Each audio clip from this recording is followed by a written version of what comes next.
Good morning. आज आपण तृतीय वर्ष वाणिज्य या वर्गातील निर्यात विपणन या विषयातील परकीय व्यापार धोरण 2015 ते 20 चा अन्वयार्थ या घटकावर चर्चा करणार आहोत.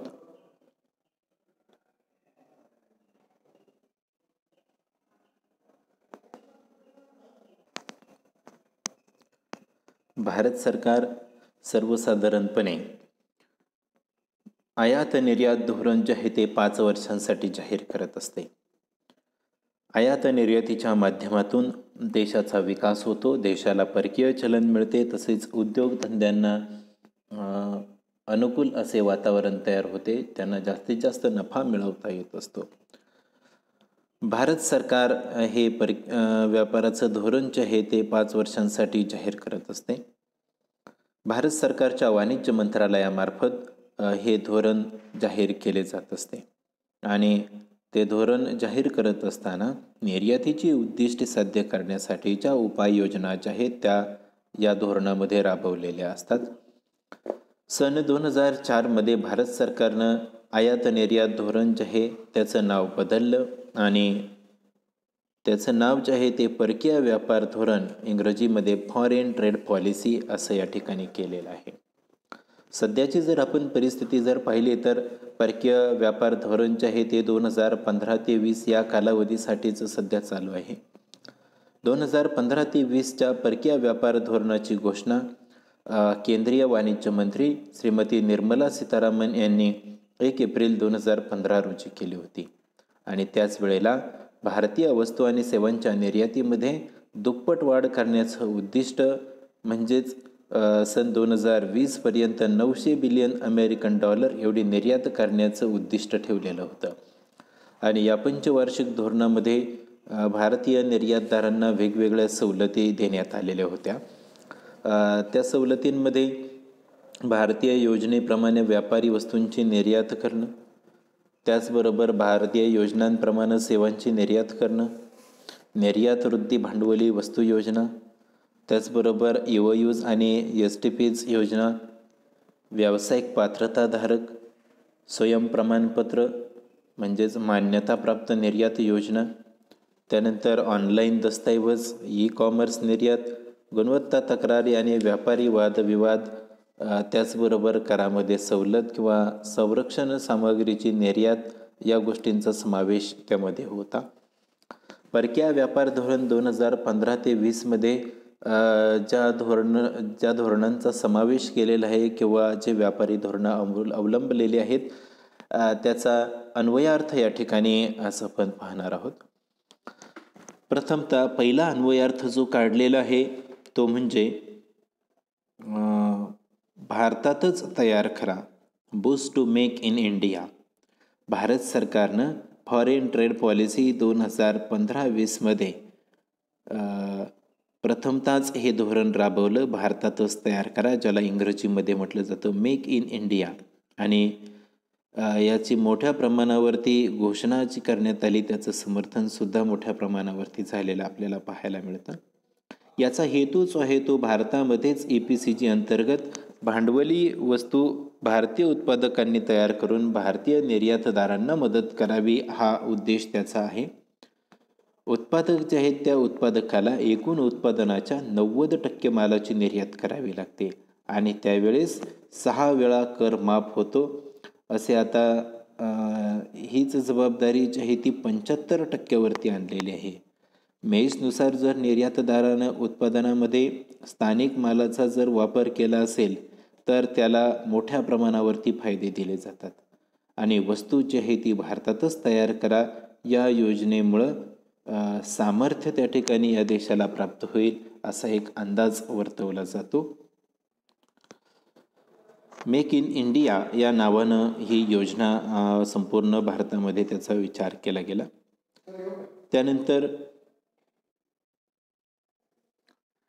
यानंतर परकीय व्यापार धोरण 2015-20चा अन्वयार्थ काढणारा दुसरा घटक म्हणजे मेईस योजनेची अंमलबजावणी. मेईस योजना ही पूर्वीच्या 5 योजनांचं एकत्रीकरण आपल्याला पाहायला मिळतं. त्यामध्ये प्रथमतः लक्षवेधी उत्पादन योजना, त्यानंतर लक्षवेधी बाजारपेठ योजना, बाजारासंबंधी लक्षवेधी उत्पादन योजना, कृषी पायाभूत सवलत योजना आणि विशेष कृषी आणि ग्राम उद्योग योजना या सर्व योजनांचं एकत्रीकरण करून मेईस योजना तयार करण्यात आली. मेईस यामध्ये पूर्वीच्याच या योजनांचं एकत्रीकरण केलेलं जरी असलं तरी या सर्व योजना एकाच छताखाली या मेईस योजनेअंतर्गत आणलेल्या आहेत. त्यामुळं प्रक्रियेतील गुंतागुंत जी आहे ती कमी होऊन सुलभपणा या प्रक्रियेमध्ये आलेला आपल्याला पाहायला मिळतो.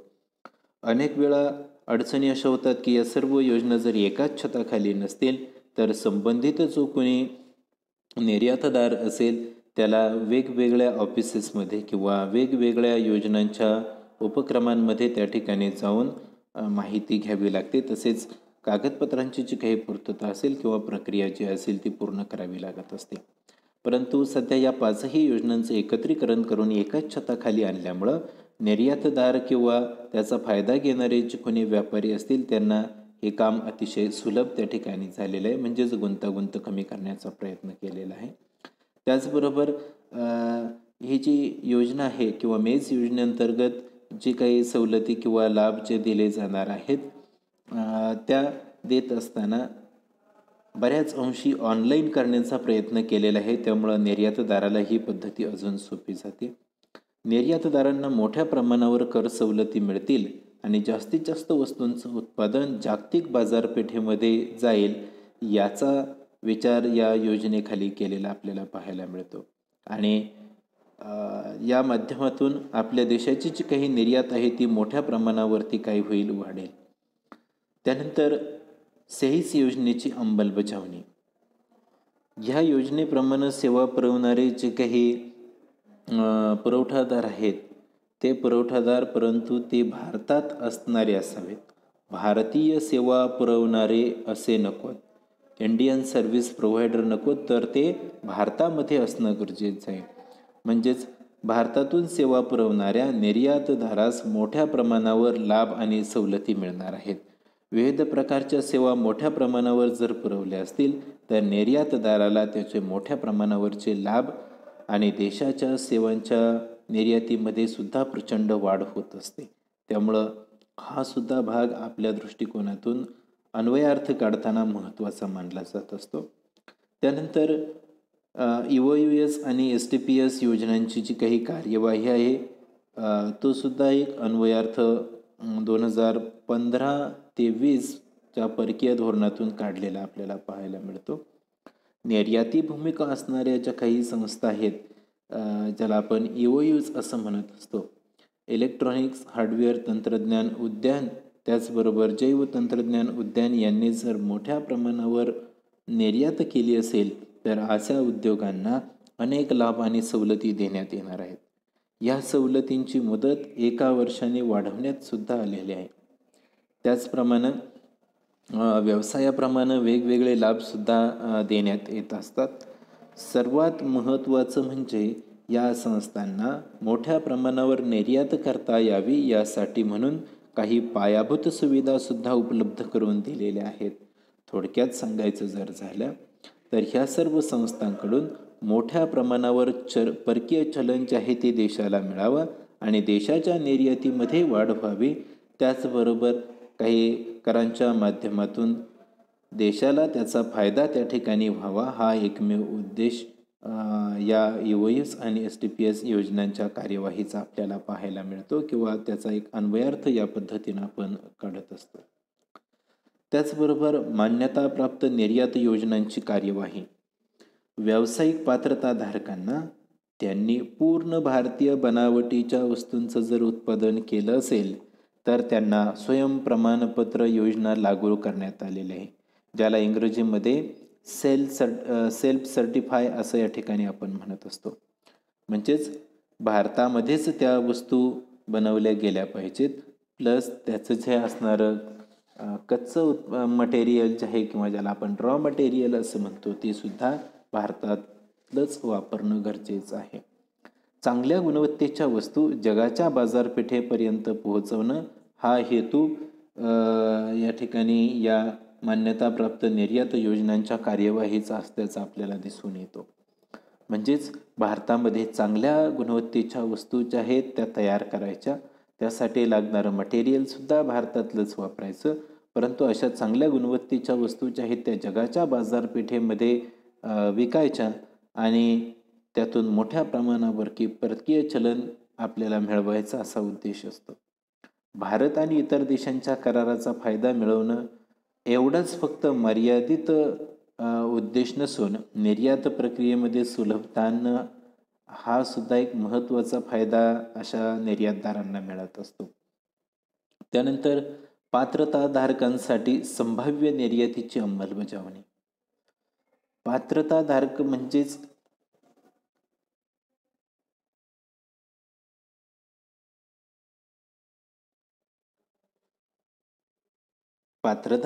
म्हणजेच पूर्वीची जी काही निर्यातगृह होती किंवा तारांकित निर्यातगृह होती, त्याचबरोबर व्यापारी गृह किंवा तारांकित व्यापारी गृह आणि प्रमुख व्यापारी गृह असे संरचना जी होती त्या सर्वांचं नामावलीची आहे ती बदलली गेली आणि नवीन एक तारांकितपासून पंचतारांकित निर्यातगृह जी आहेत ती आणलेली आपल्याला पाहायला मिळतात. या अगोदरच्या निर्यातगृहांचा काही दर्जा जो असेल तो मिळवण्यासाठी व्यावसायिक पात्रता जी होती ती वेगळी होती. आता मात्र एक तारांकितपासून पंचतारांकित निर्यातगृहापर्यंतची जी काही पात्रता आहे ती वेगवेगळी केलेली आहे आणि व्यावसायिक पात्रताधारकाला भारतीय रुपयाऐवजी अमेरिकन डॉलरमध्ये निर्यात करावी लागत असते. पात्रताधारकांची पात्रता मोजण्यासाठी संभाव्य निर्यातीचा सुद्धा समावेश केलेला आपल्याला त्यामध्ये पाहायला मिळतो. त्यामुळं अनेक निर्यातदार जे आहेत ते पात्रताधारकांचं स्थान मिळवून त्याचे असणारे जे काही लाभ असतील ते घेण्याचा प्रयत्न करत असतात. पर्यायानं भारतीय वस्तू किंवा सेवांची निर्यात जी आहे ती मोठ्या प्रमाणावरती वाढते. त्याचबरोबर पुरवठादार जे असतील म्हणजेच निर्यातदार जे आहेत त्यांना सुद्धा मोठ्या प्रमाणावरती नफा झालेला आपल्याला पाहायला मिळतो. त्यानंतर तंत्रज्ञानाच्या वापराची अंमलबजावणी. व्यवहारातील खर्च कमी करणं, त्याचबरोबर निर्यातीमध्ये सुलभता निर्माण करण्यासाठी परकीय व्यापार धोरण जे आहे 2015 ते 20 यामध्ये तंत्रज्ञानाच्या वापरावर मोठा भर दिलेला आपल्याला पाहायला मिळतो किंवा याचा मोठ्या प्रमाणावर अवलंब केलेला आहे. उदाहरणार्थ असणारे जे काही सर्व व्यवहार असतील हे ऑनलाईन करण्याकडं कल जास्तीत जास्त दिसून येतो आणि महत्त्वाच्या अधिकाऱ्यांच्या सह्यासुद्धा डिजिटली करण्यासाठी परवानगी देण्यात आलेली यामध्ये आपल्याला पाहायला मिळते. ज्यांच्या डिजिटली सह्यांना परवानगी दिलेली आहेत त्यामध्ये chartered accountant, company secretary, cost accountant इत्यादींचा समावेश आपल्याला पाहायला मिळतो. म्हणजेच या व्यक्तींच्या सह्या ज्या आहेत त्यांनी डिजिटली ॲक्सेप्ट केल्यामुळं किंवा तयार केलेल्या असल्यामुळं निर्यातदारांना खर्चामध्ये आणि वेळेमध्ये बचत होत असते. निर्यातदाराच्या खर्चामध्ये आणि वेळेमध्ये जर बचत झाली तर निर्यात प्रक्रियेतील अडथळे जे आहेत ते कमी होत असतात. त्यामुळं तंत्रज्ञान जे आहे त्या तंत्रज्ञानाची मोठ्या प्रमाणावर अंमलबजावणी यामध्ये झालेली आपल्याला पाहायला मिळते. त्यानंतर ई कॉमर्स किंवा निर्यात वृद्धी हा सुद्धा एक महत्त्वाचा भाग आपल्याला पाहायला मिळतो. परकीय व्यापार धोरण 2015 ते 20 मध्ये ई कॉमर्स निर्यातीवरती भर देण्यात आलेला आहे. अनेक ग्राहक किंवा अनेक कंपन्या ई कॉमर्सच्या माध्यमातून व्यापार व्यवसाय करण्याचा प्रयत्न करतात आणि अशा प्रकारे निर्यात करणाऱ्या निर्यातदारांना मोठ्या प्रमाणावर सोयी सवलती देण्यात आलेल्या आपल्याला या परकीय व्यापार धोरणामध्ये पाहायला मिळतात. जे व्यापारी निर्यात करणारे आहेत आणि अशा निर्यातदारांना मोठ्या प्रमाणावरती सोयी सवलती ई कॉमर्सच्या माध्यमातून कशा देता येतील याचाही जास्तीत जास्त विचार जो आहे तो यामध्ये झालेला आपल्याला पाहायला मिळतो आणि यामुळं भारताच्या ई कॉमर्स निर्यातीमध्ये मोठ्या प्रमाणावरती वाढ झालेली सुद्धा आपल्याला पाहायला मिळते. त्यानंतर व्यापारी वाद हा सुद्धा एक अन्वयार्थ किंवा त्यातून आपल्याला या घटकावरती सुद्धा विशेष भर देता येत असतो, ज्याला इंग्रजीमध्ये ट्रेड डिस्प्यूट असं म्हटलं जातं. वस्तूच्या गुणवत्तेच्या तक्रारी आणि व्यापारासंबंधीचे जे काही वाद असतील, ते वाद किंवा कलह लवकरात लवकर मिटवण्यासाठी एक संपूर्ण यंत्रणा निर्माण करण्यात आलेली आहे. गुणवत्ता तक्रार व व्यापारी वाद कमिटी असं या यंत्रणेचं नाव आपल्याला पाहायला मिळतं. आणि ही गुणवत्तेच्या असणाऱ्या ज्या काही तक्रारी असतील किंवा व्यापारासंबंधाचे जे काही वाद असतील ते मिटवण्यासाठी काम करत असते.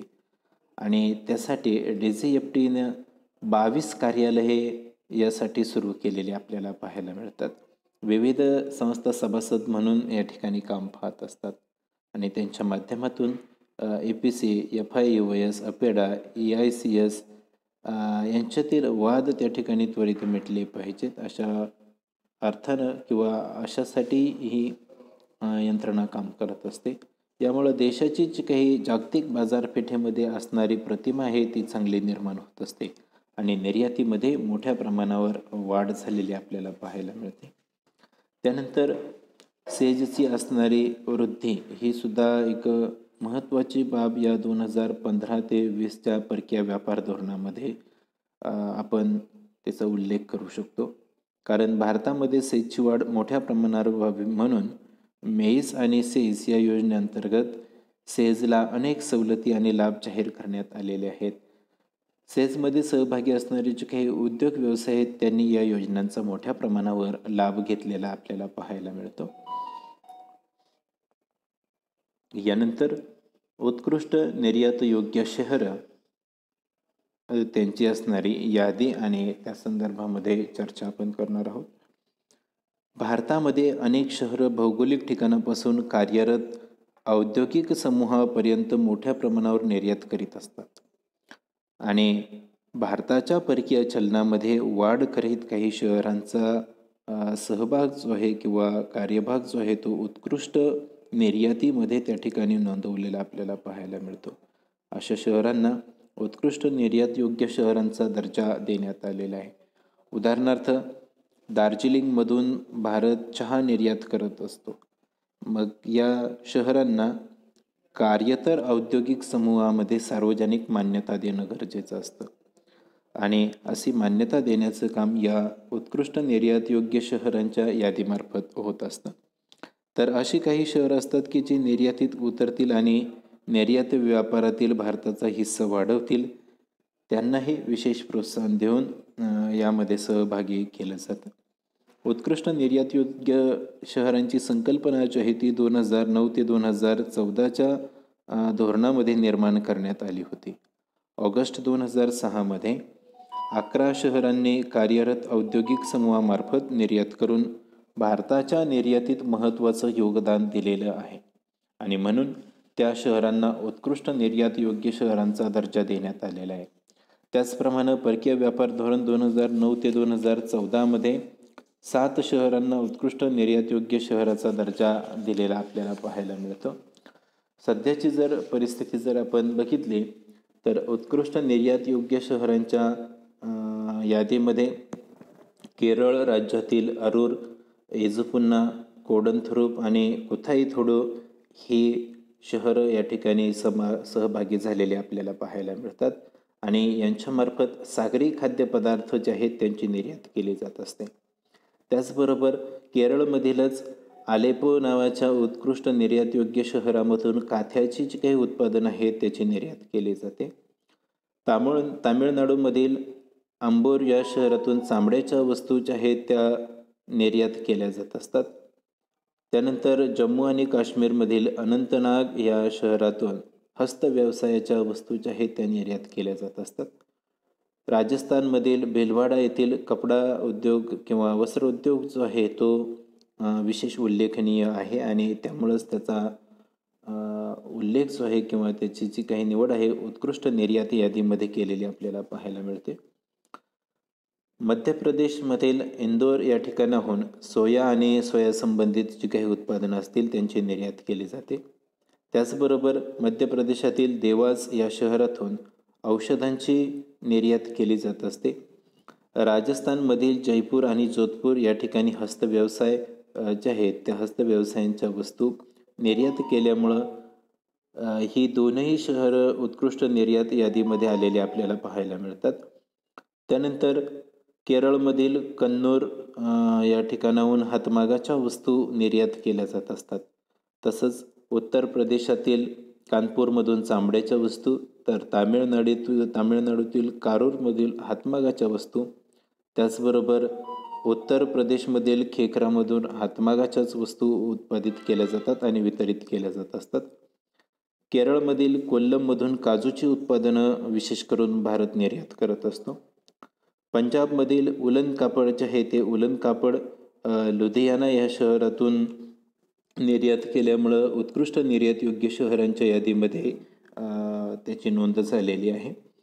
त्याचबरोबर तामिळनाडू येथील मदुराई या ठिकाणाहून हातमागाच्या वस्तू ज्या आहेत त्या निर्यात केल्यामुळं किंवा त्याची गुणवत्ता जी आहे ती चांगली असल्यामुळं परकीय बाजारपेठेमध्ये त्याला चांगली मागणी आहे आणि त्याचाही समावेश आपण उत्कृष्ट निर्यात योग्य शहरांच्या बाबतीमध्ये केलेला आपल्याला पाहायला मिळतो.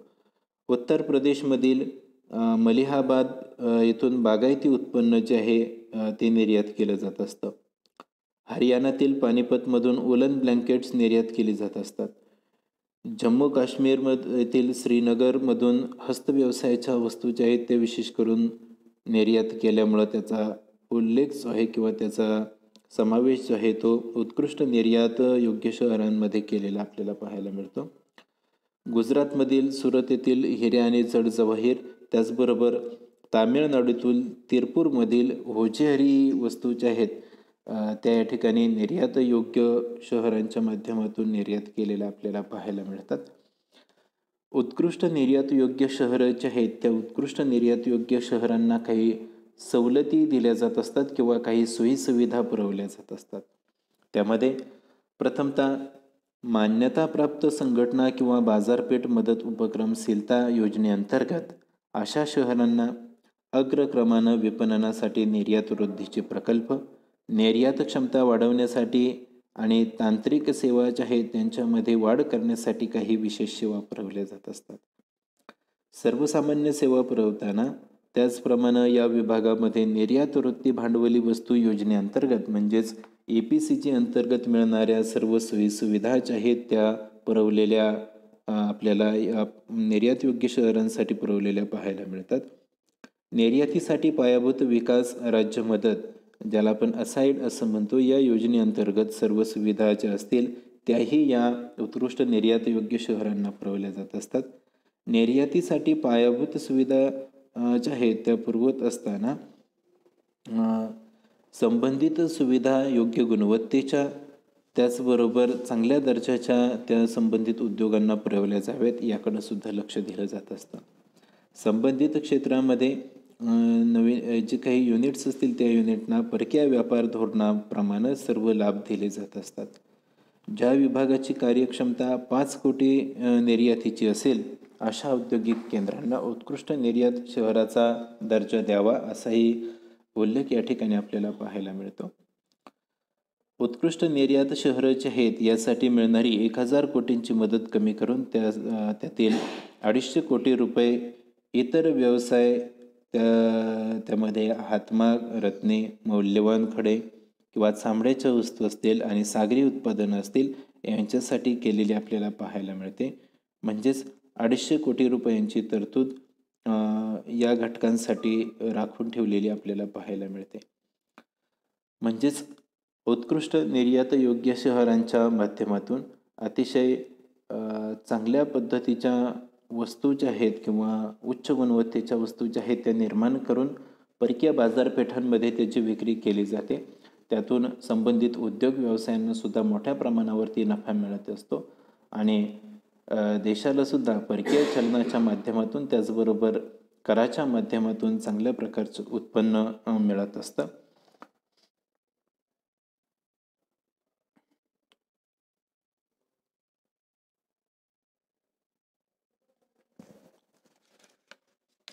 परकीय व्यापार धोरण 2015 ते 20च्या अन्वयार्थ जे काढलेले आहेत त्यामध्ये आपण मेक इन इंडिया म्हणजेच भारतामध्येच वस्तू आणि सेवांची निर्मिती करा. त्याचबरोबर मेस योजनेची अंमलबजावणी, सेव्स योजनेची अंमलबजावणी, AYUS आणि STPS योजनांची कार्यवाही, त्याचबरोबर मान्यताप्राप्त निर्यात योजनांची कार्यवाही, पात्रताधारकांसाठीची असणारी संभाव्य निर्याती जी आहे तिची अंमलबजावणी, त्याचबरोबर तंत्रज्ञानाच्या वापराची अंमलबजावणी, कॉमर्स निर्यात वृद्धीमध्ये असणारे घटक, त्यानंतर व्यापारी वाद आणि सेजची वृद्धी या घटकांच्या आधारे 2015 ते 20मध्ये जे परकीय व्यापार धोरण राबवलं गेलं त्याचा एक सारांश रूपानं अर्थ या ठिकाणी आपण बघितला किंवा त्याचा अन्वयार्थ या ठिकाणी बघितलेला आहे. त्याचबरोबर उत्कृष्ट निर्यात योग्य शहरांची संकल्पना, ती संकल्पना कधी उदयास आली, त्यानंतर उत्कृष्ट निर्यात योग्य शहरांच्या यादीमध्ये असणारी शहरं आणि उत्कृष्ट निर्यात शहरांना ज्या काही सवलती पुरवल्या जातात या सविस्तर पाहिलेल्या आहेत. धन्यवाद.